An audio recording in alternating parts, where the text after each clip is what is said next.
Bang, saya lihat ini kan Bapak sudah menuju WBK maupun WBBM ya, yang mana pada intinya dalam tahap proses ya. Nah, untuk saat ini peran fungsi Bapak itu apa sebenarnya, Bang? Jadi terima kasih terkait peran dan fungsi Bapas itu sendiri adalah melaksanakan pendampingan ya, pendampingan terhadap anak yang berhadapan dengan hukum, dan yang kedua pelaksanaan bimbingan, monitoring dan pengawasan pada klien pemasyarakatan. Secara garis besarnya klien pemasyarakatan adalah warga binaan pemasyarakatan yang dari lapas yang melaksanakan bebas bersyarat. Nah, itulah fungsi Bapas di situ, dan peranan Bapas di situ melaksanakan pengawasan.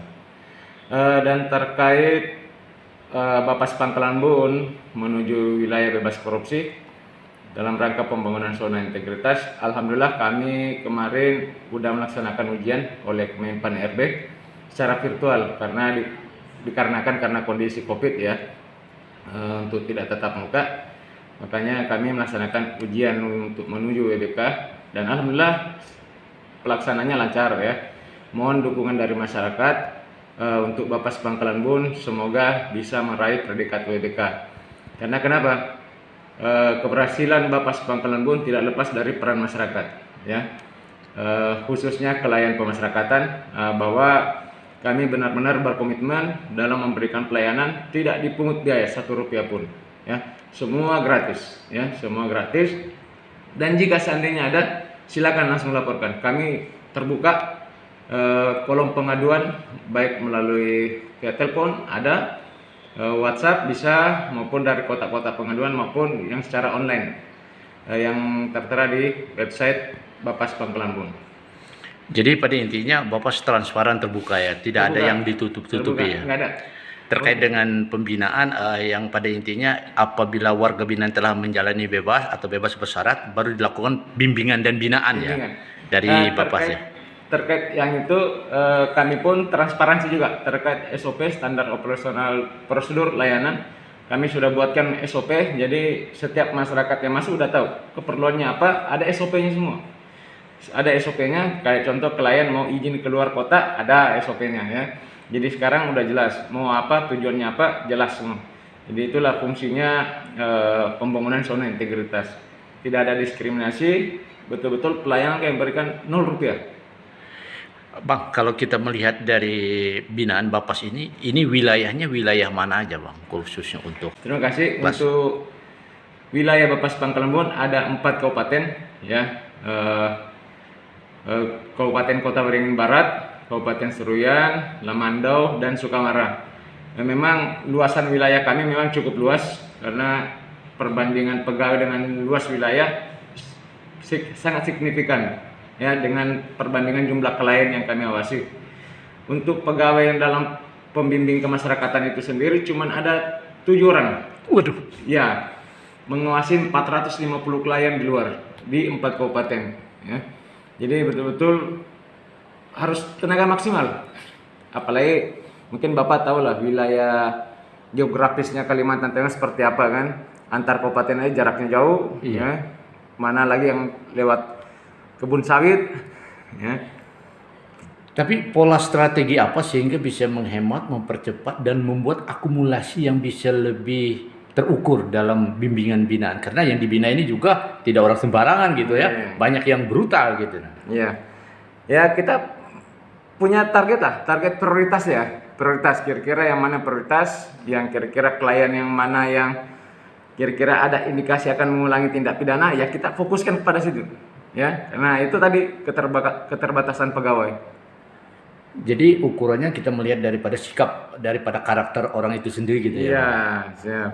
Jadi kan memang selain itu memang pengawasan dan monitoring memang rutin dilakukan oleh para PK, baik secara langsung dan secara virtual, video call ya, apalagi tengah Covid seperti ini.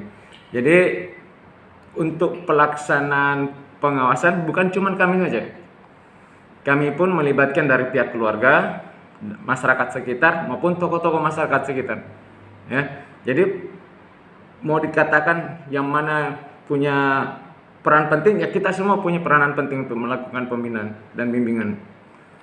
Mungkin ada kendala Bang, dalam proses bimbingan yang selama dengan 450 orang yang dibimbing ini dengan beda-beda karakter ya, Iya, ya, artinya secara inklusifnya lah. Mungkin ada kendala atau bagaimana? ya kalau kendala di mana-mana pasti ada ya. Terutama ini terkait jaringan ya. Mana ada wilayah yang tidak tercover oleh jaringan, untuk mencari alamat aja susah ya. Ya itu aja tadi. Yang kedua, kendala SDM kami juga kurang, dan alhamdulillah untuk tahun depan kami mendapatkan penambahan pembimbing kemasyarakatan sebanyak 10 orang. Saya rasa itu cukup lah, luar biasa tuh penambahan 10 orang. Jadi upaya pemerintah pusat khusus Kemenkumham ya memberikan tenaga lagi ya, Ya, 10 ya. iya, siap. Bang, kalau kita bicara tentang anggaran mencukupi tidak Bang? Ya kalau anggaran sih cukup tidak cukup ya dicukupkan lah Pak. Mungkin harapannya Bang, selaku Kepala Bapas kelas 2 di Pangkalan Bun. Ya harapan kami untuk khususnya di wilayah kerja kami di 4 kabupaten, harapan saya semoga tidak istilahnya pengulangan tindak pidana tidak ada, minimal berkurang maupun pelaku tindak pidana juga kurang ya, khususnya ini narkoba nih ya, khususnya narkotika ya, semoga koordinasi dan kolaborasi dengan aparat penegak hukum bisa kita lebih maksimalkan lagi. Dan besar harapan saya untuk seluruh masyarakat Kobar khususnya, mari kita sama-sama mendukung bagaimana pelaksanaan hukum di Kota Waringin Barat ini, informasi maupun pengawasan kepada sesama kita bisa lebih ditingkatkan ya, karena biar bagaimana masyarakat memiliki peranan yang sangat penting. Oke. Siap. Demikian wawancara kami kepada Kepala Bapas kelas 2 di Pangkalan Bun.